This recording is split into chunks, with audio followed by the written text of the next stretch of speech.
Amém? Queridos, eu queria refletir com você nessa noite algo que Deus tem tocado muito no meu coração sobre as casas por onde Jesus entrou. Jesus, ele entrou por muitas casas, e onde Jesus entrou, ele fez a diferença. Nós estamos aí prestes a lançar o nosso Casa de Fé. O Casa de Fé, você que ainda não ouviu falar, nós iremos iniciar um projeto aqui na igreja, onde você faz parte de uma célula. Você vai, durante um mês, multiplicar a sua célula. A sua célula se tornará 2 ou 3 células. Então, por exemplo, eu tenho a minha casa, uma célula, onde 10, 12 pessoas se reúnem ali. Durante aquele mês, a gente vai pegar 3 pessoas que vão ser ali, pessoas chaves para a gente avançar com o Casa de Fé. Serão os facilitadores. E esses facilitadores irão ou abrir a sua casa, ou convidar alguém para receber um Casa de Fé. A pergunta que eu faço para você aqui, se alguém chega para você e fala assim, você quer receber uma oração, você quer receber a paz de Cristo na sua casa? Dificilmente uma pessoa vai recusar isso. Dificilmente alguém fala assim, não, eu não quero Jesus na minha casa não, eu não quero saber de Deus na minha casa não. Então você vai proporcionar para aquela pessoa um tempo onde nós iremos te dar todas as ferramentas para você fazer o Casa de Fé. Então, durante 4 semanas, a tua célula, ela vai se multiplicar em 3, em 2 ou em 4 células, aí depende do tamanho da sua célula e de quantas pessoas vão abrir as suas casas para o Casa de Paz. E lá você vai levar uma palavra. E pensando no Casa de Fé, eu comecei a imaginar Jesus entrando nas casas, Jesus avançando nas casas, Jesus fazendo a diferença na casa das pessoas. Eu lembro que a minha avó, ela sempre foi uma pessoa muito acolhedora. A minha avó, ela tinha paixão por gente. Sem conhecer a Igreja Atitude, ela já era uma pessoa apaixonada por pessoas, por gente. Minha avó era uma crente contagiante, Edileuza. A minha avó, por onde ela passava, ela falava do amor de Jesus.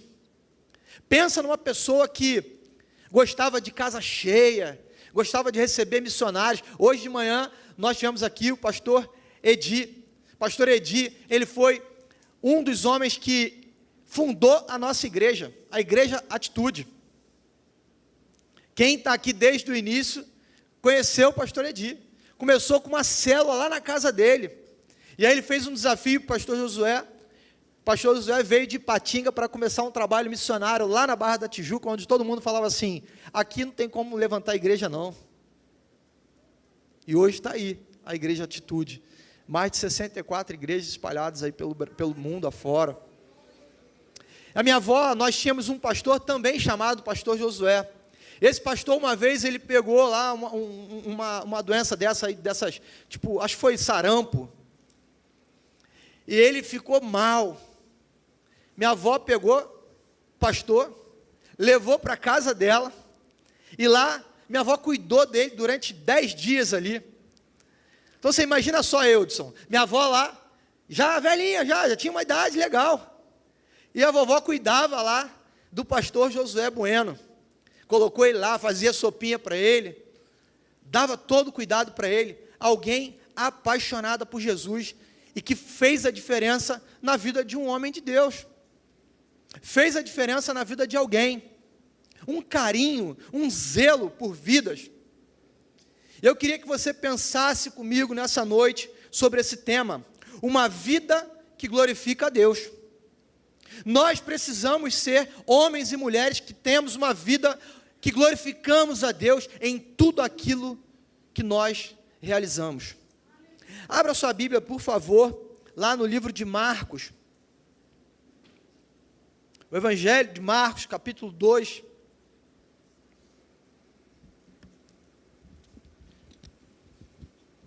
Nós vamos ler aí o verso de 1 a 12. Os versos de 1 a 12. O texto diz assim: Poucos dias depois, tendo Jesus entrado novamente em Cafarnaum, ouviu-se falar que ele estava em casa. Então, muitos se reuniram ali, de forma que não havia lugar nem à porta, e Jesus lhes pregava a palavra. Alguns homens vieram até Jesus trazendo um paralítico, carregado por 4 pessoas. Não podendo levá-lo até Jesus por causa da multidão, removeram parte da cobertura ou do telhado do lugar onde Jesus estava. E pela abertura no teto, baixaram a maca em que o paralítico estava deitado. Vendo a fé que eles tinham, Jesus disse ao paralítico: filho, os seus pecados estão perdoados. Estavam sentados ali alguns mestres da lei, pensando no íntimo: por que este homem fala assim? Está blasfemando. Quem pode perdoar pecados, senão somente Deus? Naquele momento, como Jesus sabia em seu espírito o que estavam pensando, disse-lhes: por que pensam essas coisas no coração de vocês? O que é mais difícil dizer ao paralítico: os seus pecados estão perdoados? Ou dizer-lhes: levante-se, pegue a sua maca e ande? Mas para que vocês saibam que o Filho do Homem tem na terra autoridade para perdoar pecados, disse então ao paralítico: eu digo a você, levante-se, pegue a sua maca e vá para a sua casa. Ele se levantou, pegou imediatamente a maca e saiu à vista de todos. Com isso, todos ficaram admirados e glorificavam a Deus, dizendo: nunca vimos nada igual. Que o Senhor abençoe a leitura da sua palavra. Queridos, eu queria começar essa pregação pelo final. Eu queria começar pensando com você sobre essa história espetacular que esse texto do Evangelho de Marcos nos apresenta aqui. Havia uma multidão naquela casa. Naquela casa ali havia Jesus. Nessa altura, Jesus já estava famoso, conhecido. As pessoas já sabiam quem ele era. E Jesus se encontrava naquela casa e uma multidão se aproxima daquele local para ouvi-lo pregar. Jesus, quando ele está ali, não era mais possível você entrar naquela casa. O texto diz que havia uma grande multidão ali. Mas o interessante é que esse último versículo, versículo 12, que nós acabamos de ler, ele diz que a história, ela acaba bem. O final da história é um final que nos deixa satisfeito. A multidão, ela não somente fica satisfeita ali, mas eles ficaram maravilhados com aquilo que aconteceu. Eles olham para aquela situação e eles ficam perplexos pelo que Jesus fez. Jesus, ele chega para aquele homem e ele diz assim: perdoados estão os seus pecados. Eles começam então a questionar, dentro da sua própria cabeça: quem é esse? Como é que ele pode perdoar pecado? Isso é uma blasfêmia. Esse homem não é um homem de Deus. Imagina eles ali pensando. Mas Jesus então, ele se depara com a realidade daquele homem.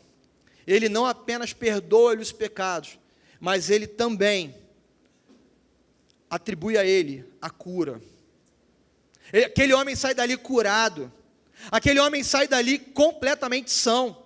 Ele pega a sua maca, ele sai daquele local andando. A multidão fica maravilhada com aquilo. O resultado é espetacular. 2 resultados tremendos aqui nessa história. O primeiro resultado, o paralítico ele sai andando. Há uma cura. Esse paralítico provavelmente era alguém conhecido daquela sociedade. As pessoas deviam saber quem ele era. Aquele homem paralítico, aquele cara que não anda, aquele que só vive em cima de uma maca, aquele que precisa de ajuda. Era um homem conhecido. Tinha uma vida destruída pela sua paralisia. Todos ficaram ali, boquiabertos com o que acontece. O paralítico de repente levanta e ele sai andando pelo meio daquela multidão. E todos olhando aquela cena. Você imagina você naquele lugar? Eu naquele lugar, um camarada que estava uma vida inteira deitado numa maca, de repente, sai de uma maca, pega a sua maca e sai andando. Algo extraordinário aconteceu ali. A segunda coisa que acontece, além de uma vida transformada, nós também identificamos aqui uma multidão glorificando a Deus. Uma multidão começa a glorificar a Deus. E a Bíblia, ela vai dizer que nós fomos criados para glorificarmos ao Senhor. Olha o que diz lá em 1 Coríntios 10:31. Assim, quer vocês comam, quer bebam, e olha que crente gosta de comer e beber, quer façam qualquer outra coisa, façam tudo para quem? Para a glória de Deus. Para a glória de Deus. Paulo, ele já vai dizendo aqui, qualquer coisa que você fizer, faça para glorificar a Deus. E aqui uma multidão glorifica ao Senhor. A Bíblia também fala, lá em Mateus capítulo 5, no versículo 16, que as nossas boas obras, elas produzem glórias a Deus. Glórias ao Senhor, através das nossas boas obras. Se queremos fazer algo relevante para Deus, o nosso objetivo maior precisa ser glorificar a Ele. Se você quer ser alguém relevante, se você quer fazer algo relevante no reino de Deus, glorifique a Ele em tudo que você fizer. Seja um homem e uma mulher que glorifique a Deus em tudo. Se você é um médico, glorifique a Deus lá no seu consultório. Se você é um motorista de aplicativo, glorifique a Deus lá no seu carro. Se você é um porteiro, glorifique a Deus lá na portaria do seu prédio. Se você é um advogado, glorifique a Deus lá no seu escritório também. Glorifique a Deus em tudo que você fizer. Essa história, ela cumpre aqui o seu papel. Nós vimos aqui uma vida transformada e Deus sendo glorificado também através de uma multidão. Esse é o maior objetivo que eu e você precisamos ter na nossa vida. Talvez você entrou por aqui para ser abençoado, para aprender, para ouvir uma palavra de transformação, para fortalecer a sua fé. Mas se você entrou aqui nessa noite e você não glorificou a Deus, e você não glorifica a Deus, talvez você não esteja entendendo o propósito pelo qual Deus te chamou. Se você não está sonhando em algo na sua vida que glorifique a Deus, você não está sonhando com o propósito que Deus tem para a sua vida. Porque nós fomos criados para glorificá-lo. Eu e você fomos chamados para glorificar a Deus.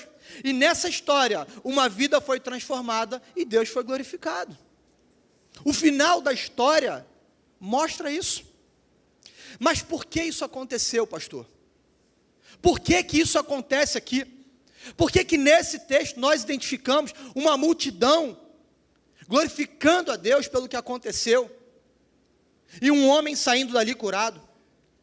Pelo simples fato de que 4 homens decidiram se juntar e cooperar para atender a necessidade de um amigo. Havia um amigo que precisava de alguém, e 4 jovens, 4 homens, o texto diz aqui que 4 homens se juntaram, e resolveram então ajudar aquele homem que estava numa maca. Eles perceberam o seguinte: tem alguém aqui que precisa de ajuda. Eles se esforçam até colocar aquela maca diante de Jesus. Eles trabalham, eles vão lá, pegam aquele amigo, provavelmente andaram um caminho para chegar até a casa dele, voltaram com ele, destelharam a casa, correram riscos, mas desceram com aquele homem na presença de Jesus. E colocam aquele homem, e aqui nós conseguimos enxergar algumas características de um povo que abençoa vidas e que faz com que o Senhor seja glorificado em tudo que faz. Eu queria pensar com você sobre algumas características de alguém que glorifica a Deus em tudo que faz. A primeira característica que eu queria pensar com você aqui é a compaixão. Como você avalia tudo que essa igreja está vivendo aqui hoje? É bom ou não é? É gostoso ou não é? A gente vê tudo que Deus está fazendo na nossa vida como igreja, aquilo que Deus tem feito nesse bairro, lá na sua casa, na sua célula, no seu trabalho, na sua família. É maravilhoso. O resultado, ele é bom. Há sinais na nossa vida e na nossa caminhada daquilo que Deus tem feito. Agora, nós não podemos fechar os olhos para aquilo que o nosso grande inimigo, o diabo, também tem feito na vida das pessoas. Ontem, eu tinha ido ali ao supermercado. Quando eu retornava do supermercado, bem ali perto daquela pracinha que tem aqui no final da rua, tinha um morador de rua, um homem, situação de rua ali. Outro dia, ele estava aqui na porta da igreja, ele estava lúcido, e aquele homem veio pedir um casaco, e ele veio pedir uma coberta. Nós tínhamos ali, oferecemos para ele, ele saiu daqui e levou. E ontem, quando eu passei ali naquela rua, aquele mesmo homem, ele estava ali transtornado, completamente transtornado. E ele saiu gritando pelo meio da rua: eu não quero ajuda, eu não quero ajuda, eu não quero ajuda. E de repente, as pessoas que passavam por ele estavam com medo, porque ele estava agressivo. E ele é forte. De repente, ele começa a tirar a roupa, ele ficou nu. Tinha uma mãe passando com uma criança. E ela fechando os olhos da menina: fecha os olhos, fecha os olhos. E ela passando. E aí eu parei para ver aquela situação, porque eu fiquei com medo dele causar algum tipo de agressão ali na menina. E eu saí andando, e ele veio atrás, gritando que eu não quero ajuda, eu não quero ajuda, eu não quero ajuda. Ele estava tão fora de si, mas tão fora de si, que ele socava os carros que estavam parados. Ele gritava, ele esbravejava. Isso é o que Satanás tem feito lá fora. Quantas vidas, a gente sai daqui a pouco, você vai pegar o seu carro, você vai pegar o caminho da sua casa, e você vai ver pessoas transitando por essas ruas, completamente perdidas, se drogando, se prostituindo, em busca de algo que aquilo não pode proporcionar. E nós temos a solução para isso: Jesus Cristo. Isso nos leva também a entender, a clamar pelo Espírito Santo. Precisamos clamar, entender como Deus olha para essas pessoas, e precisamos ter esse mesmo olhar, esse mesmo sentimento de compaixão que Jesus teve comigo e com você. Nós precisamos ter também por essas pessoas. Nós precisamos clamar para sentirmos aquilo que Deus sente pela vida de cada um deles. Precisamos de um avivamento de compaixão nas nossas vidas, algo que queime no nosso coração, algo que abra portas, porque a compaixão, ela abre portas para a nossa vida, abre portas para eu e você avançarmos em direção àquilo que Deus deseja fazer nesse bairro. Quando Jesus estava pregando ali, muitas pessoas que estavam ali ao redor buscavam estar próximos de Jesus, presenciar os milagres, olhar aquilo que ele estava fazendo.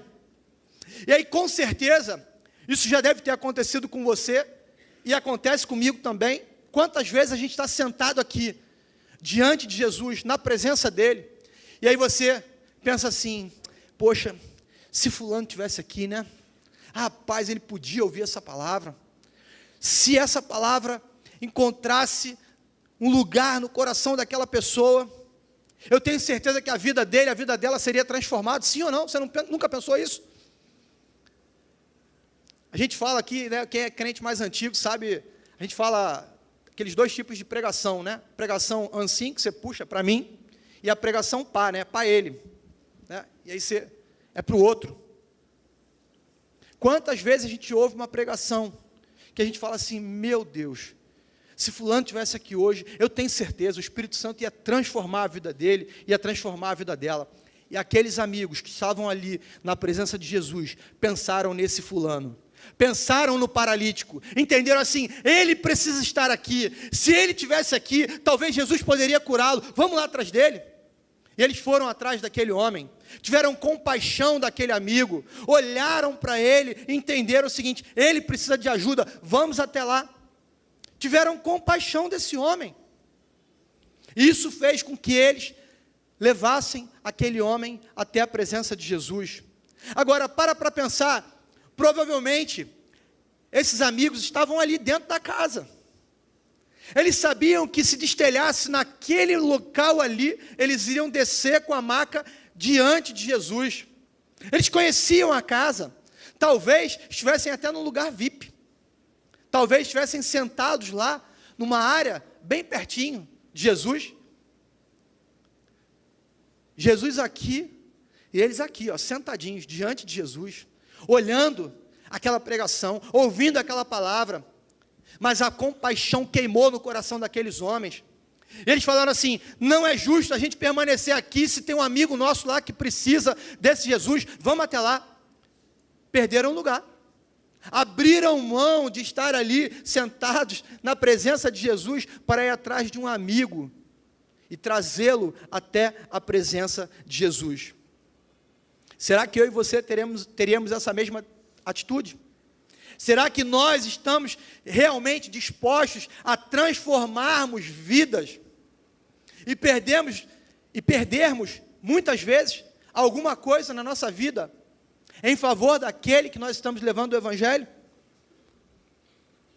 Que às vezes você vai perder algo, nem que seja o seu tempo, algumas horas do seu dia, um tempo talvez que você pudesse estar indo lá, fazer uma academia, jogando futebol, fazendo algo, estudando, se preparando, e Deus fala assim para você: vai lá porque tem alguém que precisa da tua compaixão, vai lá porque tem alguém que precisa ouvir de Jesus. E aí você sai daquele lugar, e você precisa ir lá, e convidar, e chamar, e oferecer essa oportunidade para essa pessoa. Alguém que jamais viria sozinho, alguém que nunca iria sozinho numa célula. Tem um irmão que está aqui hoje, cadê ele? Diogão, cadê o Diogão? O Diogão está ali, Diogão se converteu, hoje está aqui, glória a Deus, casado ali com a Jaque, que bênção, um casal abençoado, amam a igreja, servem aqui na igreja, mas não foi sempre assim não.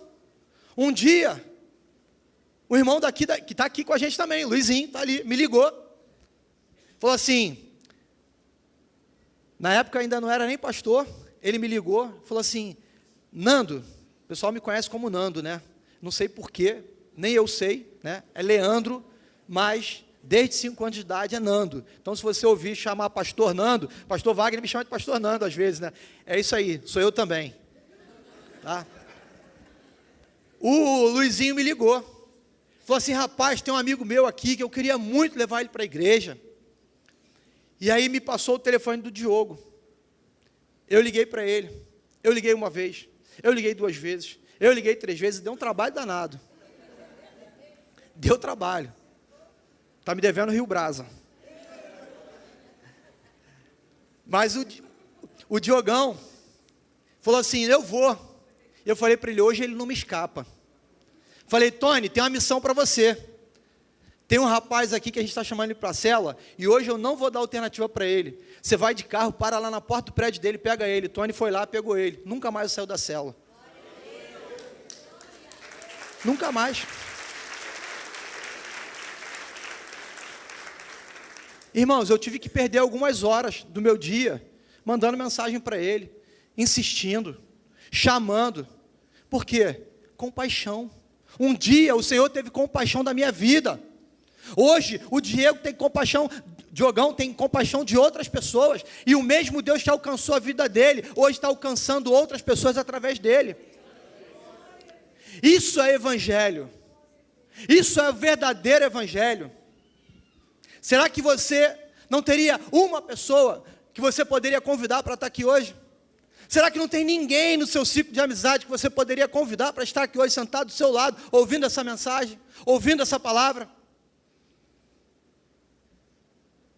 Talvez, um dos amigos ali que se lembrou do paralítico, ele olhou, falou para o outro amigo assim: rapaz, estou sentindo falta do fulano. Vamos atrás dele? O outro falou assim, vamos embora. O outro, se tu vai, eu vou também. Então se vocês vão, eu também quero ir. E aí se juntaram lá os 4, foram atrás dele. Deixa eu falar uma coisa para você, quando você se dispõe a fazer algo relevante para Deus, pessoas se levantam do seu lado para fazer também. Você contagia as pessoas. Crente contagiante é alguém que se levanta para fazer a obra, e aí o outro olha e fala assim, cara, se você está fazendo, eu vou fazer também. As pessoas são movidas por aquilo que você vai fazer do lado delas. É o teu exemplo, é o teu testemunho, é a sua compaixão que vai contagiar as pessoas que estão do seu lado. É o amor que você tem por alguém que vai contagiar a vida de alguém que está do lado, e essa onda de amor vai se propagando e vidas vão sendo alcançadas. Isso é o verdadeiro evangelho. Uma igreja, ela não é relevante pelo que ela faz dentro do templo, mas sim pelas pessoas que ela alcança no seu dia a dia. Uma igreja, ela só é relevante quando ela de fato consegue sair das 4 paredes e alcançar vidas lá fora. Isso é ser uma igreja relevante. Não adianta termos aqui um templo lotado de pessoas, adorando, louvando a Deus. É muito lindo isso. É muito gostoso isso. Mas o evangelho não para aqui. Isso é só o início do evangelho. O evangelho é lá fora, é para lá que nós precisamos olhar. Jesus, ele teve compaixão de nós, ele ofereceu o seu melhor, e nós precisamos fazer a mesma coisa. A compaixão, ela nos leva ao nosso melhor. Agora, o nosso egoísmo, o olhar para o próprio umbigo, ele nos conduz ao nosso pior. A sua compaixão, ela desperta o seu melhor, o melhor que você tem. Agora, o nosso egoísmo, ele desperta em nós o pior que nós temos. É meu, é para mim e é só para mim. Se você tem Jesus, você precisa olhar ao seu redor.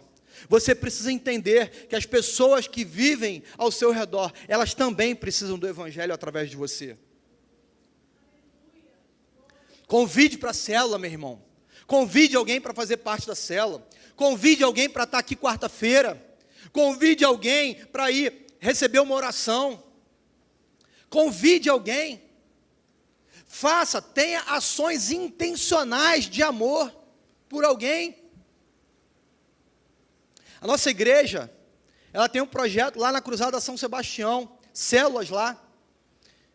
E o Éder, outro dia, conversando com ele falou, pastor, eu tenho um sonho, a gente quer fazer um projeto lá. Eu dei uma ideia para ele, a gente está elaborando de fazer isso. Chega lá e fazer um gesto intencional de amor por algumas famílias. Imagina, pegar aqui 4 homens de atitude aqui, levar num apartamento lá e falar assim, vamos pintar o teu apartamento. Mas quanto? É de graça, a gente vai dar tudo, vai fazer, vai pintar para você, ainda vai deixar limpinho.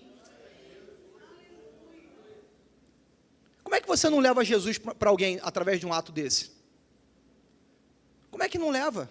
Leva, pô. É através de um ato desse que as pessoas vão reconhecer Jesus. A compaixão, ela gera transformação. Transformou a vida daquele paralítico e fez aquela multidão glorificar a Deus. Que outra característica tem um povo que abençoa vidas e faz com que Deus seja glorificado? Humildade. A humildade. 4 homens pegaram aquela maca, vão até a presença de Jesus. Como é que a gente vai conseguir entrar aqui? Eles olham aquela situação, não tem jeito, não tinha passagem, não tinha como. Mas eles começam a discutir entre eles ali.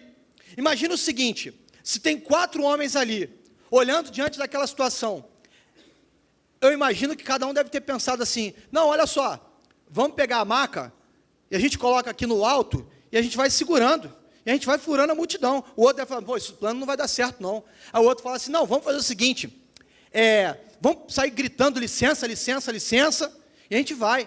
O outro de repente pensou assim, não, isso também não vai dar certo. Vamos fazer o seguinte, a gente fica aqui fora, começa a gritar, chamar a atenção, Jesus vai vir para fora, ele cura o homem aqui fora. Aí o outro fala assim, não, é melhor a gente abrir o telhado. 4 ideias diferentes. Cada um com uma visão, cada um com uma solução para um problema. mas 3 tiveram que abrir mão para que uma ideia fosse concluída. 4 precisaram ter a humildade de falar assim, vamos fazer o seguinte, vamos seguir a ideia do Léo Scrivani aqui, que é melhor, pô. Ele deu uma ideia que é muito melhor do que a minha. A ideia dele, cara, é melhor do que a minha. Aí o Valdir vai falar assim, tô contigo também, Leandro. Eu acho que a ideia do Léo é melhor. Aí o Paulo vai falar assim, se vocês então topam isso, eu também topo. Vamos lá, vamos abrir o telhado. Humildade. Humildade para reconhecer que você não é o dono da razão.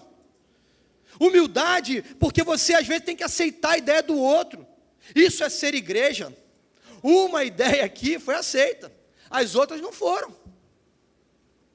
Agora, aquela ideia foi executada com sucesso.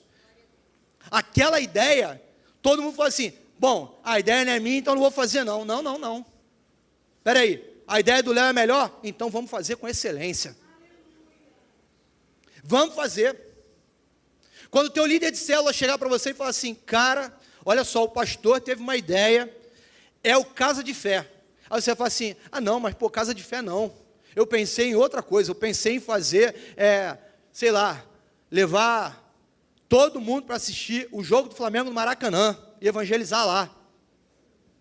Aí o outro vai chegar e falar assim, não, eu pensei em levar todo mundo para fazer um churrascão lá e evangelizar o pessoal. Aí você fala assim, não, cara, eu pensei em fazer uma reunião de oração lá no monte. Meu irmão, a ideia veio lá da sede do pastor Josué. Vamos fazer o Casa de Fé. Todo mundo abraçou a ideia. Todo mundo entendeu assim, essa é a visão que Deus está dando para o nosso pastor, então vamos avançar. Eu vou avançar. Eu quero levar Jesus para dentro das casas. É lá que a gente tem que ir. Então eu abro mão da minha ideia e vamos fazer aquilo que o pastor falou, pô. Vamos avançar com Casa de Fé. Vamos fazer do Casa de Fé uma revolução aqui na Zona Sul. Você pode pensar assim, poxa pastor, mas não é a minha ideia. Meu irmão, não é a sua, mas é a ideia de alguém, e alguém tem que abrir mão. Então seja humilde, abra mão da sua ideia. Vamos avançar. Cada um aqui tem às vezes o jeito de fazer a coisa do seu jeito, mas a gente precisa unir forças e fazermos juntos. Nós temos uma visão aqui para a Zona Sul, e se você se unir a essa visão, eu tenho certeza que Deus vai abençoar essa igreja de tal maneira que aqui vai ficar pequeno até para 3 cultos. Vai ficar pequeno. Hoje a gente estava almoçando lá com uma turma, e aí o vídeo estava rolando e passou uma igreja que tem uma galeria. O pessoal, aí pastor, uma galeria lá na igreja, hein? Aí eu falei, não, irmão, estou orando para Deus dar um espaço maior. Fazer obra não, quero fazer obra aqui não. É para Deus dar um espaço muito maior. Nós queremos espalhar a célula nessa Zona Sul toda. Imagina, cada célula um lugar de salvação. Cada casa um lugar de transformação de vida. Cada casa uma igreja. Cada casa recebendo o Evangelho. Todos nós trabalhando em prol de uma única coisa, de um único objetivo. A igreja primitiva, ela crescia. Por quê? Porque eles eram um. Eles tinham tudo em comum, era um só coração, era uma só visão. E a igreja avançava, e a igreja crescia. Jesus, ele tinha todo o poder, e ele tem todo o poder. Mas ele não mudou o mundo sozinho. Ele escolheu alguns para caminharem com ele. Ele pegou um grupo e falou, vocês estão comigo? Vocês querem avançar comigo? Ele pega aquele grupo, ele empodera aquele grupo, ele discipula aquele grupo, e depois ele fala assim, agora eu vou enviar vocês. E o Evangelho chegou até a mim, até você.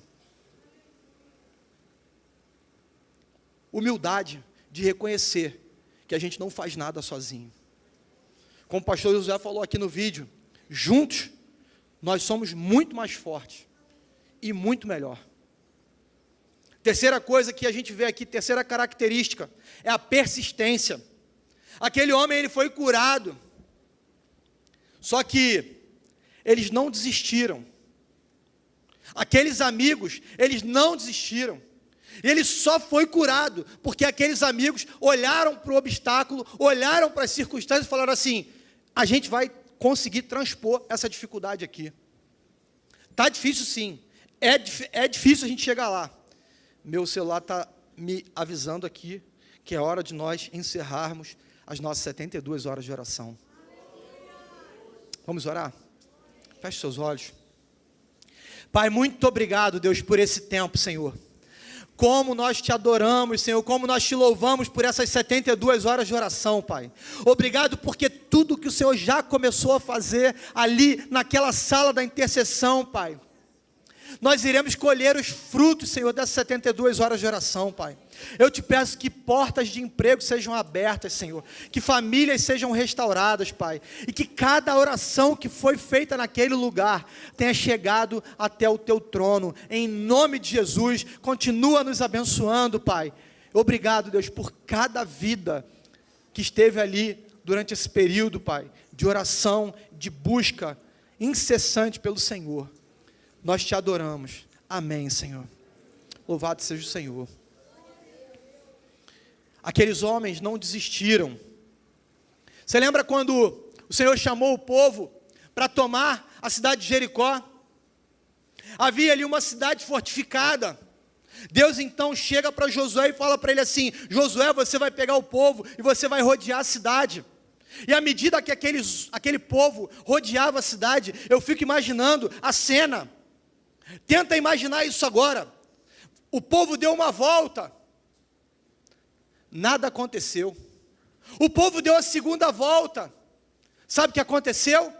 Nada. O povo deu a terceira volta. E nada aconteceu. Irmãos, o problema é que quantas e quantas vezes eu e você estamos na sexta volta. Na sexta volta. Falta só uma para a muralha cair. E a gente desiste. A gente abre mão. A gente fala assim, estou cansado. É no sétimo dia que a muralha vai cair. Você está no sexto dia.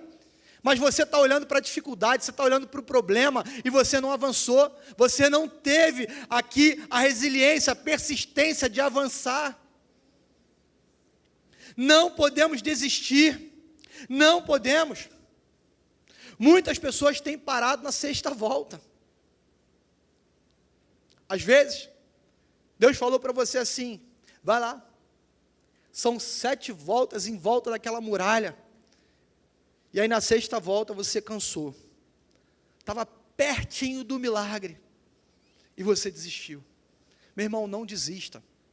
Seja persistente. Avance naquilo que Deus te chamou para fazer. Seja perseverante diante dos obstáculos.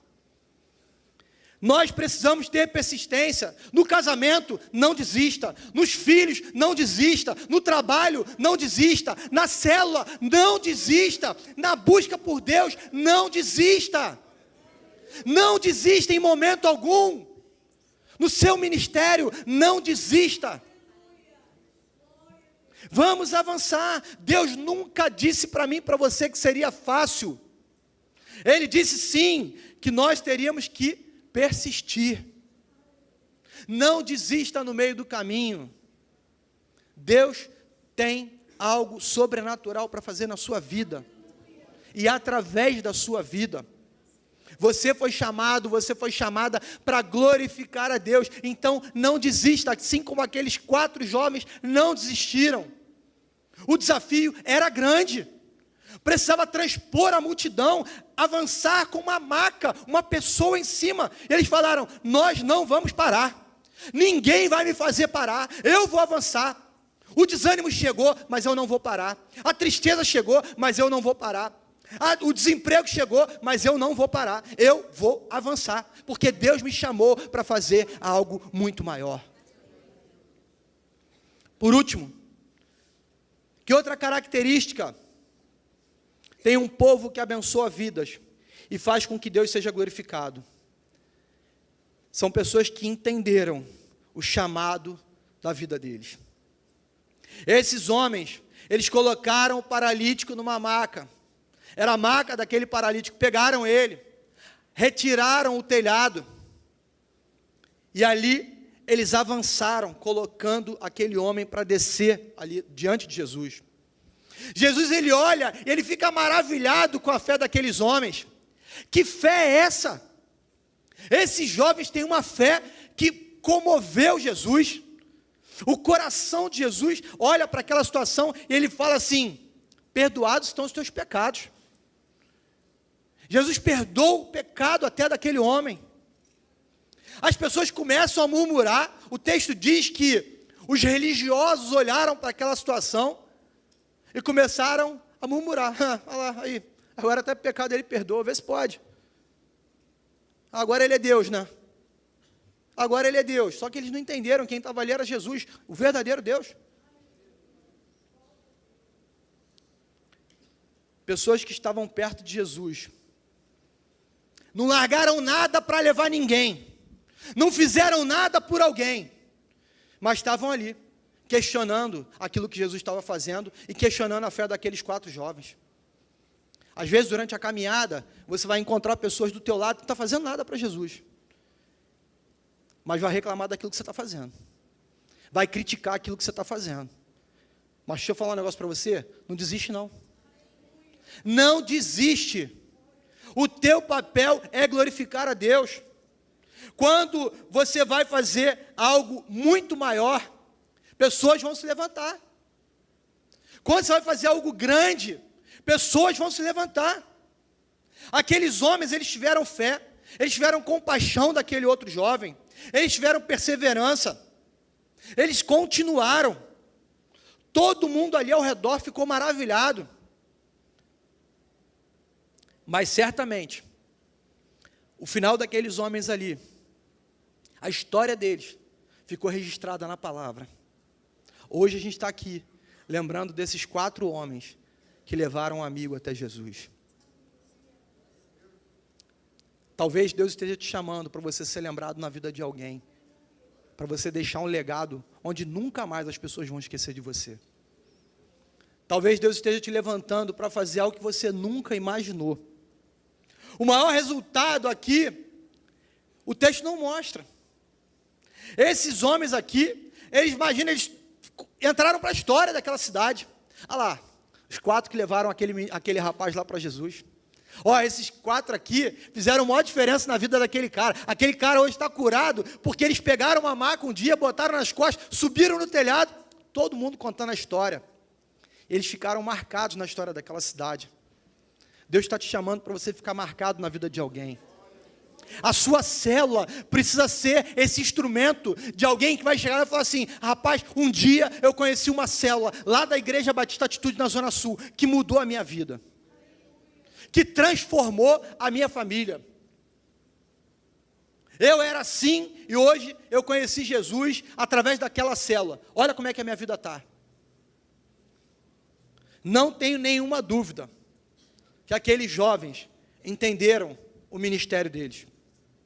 O ministério que eles foram chamados ali foi para ser um carregador de maca. Para que Deus te chamou?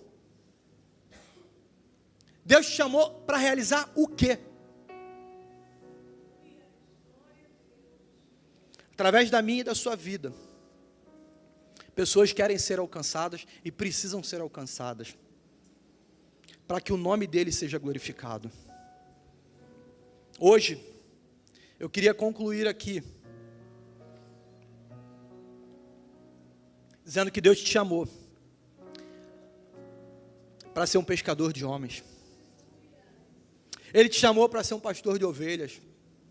Ele te chamou para, através da sua vida, você transformar outras vidas. Deus te chamou para, através da sua casa, você transformar a casa de outros. Deus te chamou para você abrir a sua casa, para a sua casa se tornar um lugar de transformação de vidas. Deus te chamou para você usar cada um dos seus dons e dos seus talentos para glorificar a Ele. Servindo pessoas, pregando Jesus, pregando o cuidado através de vidas e glorificando ao Senhor. Feche seus olhos, nós vamos orar. Porque para que tudo isso aconteça na minha vida e na sua vida, primeiro nós precisamos saber aonde Jesus está. Onde Jesus está? Qual é a casa que Jesus está? Nós precisamos encontrar com Ele. E nós precisamos convidá-lo também para entrar na nossa vida.